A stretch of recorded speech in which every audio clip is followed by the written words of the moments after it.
రాజశేఖర్ రెడ్డి వలె చంద్రబాబు సహచరులతో కలివిడిగా ఉండరు.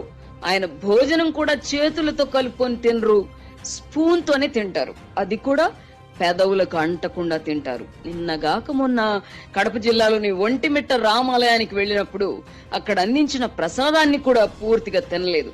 మొదటిసారి 2 చెంచాల ప్రసాదం తీసుకుని మిగతాది తన సతీమణి భువనేశ్వరికి ఇచ్చారు.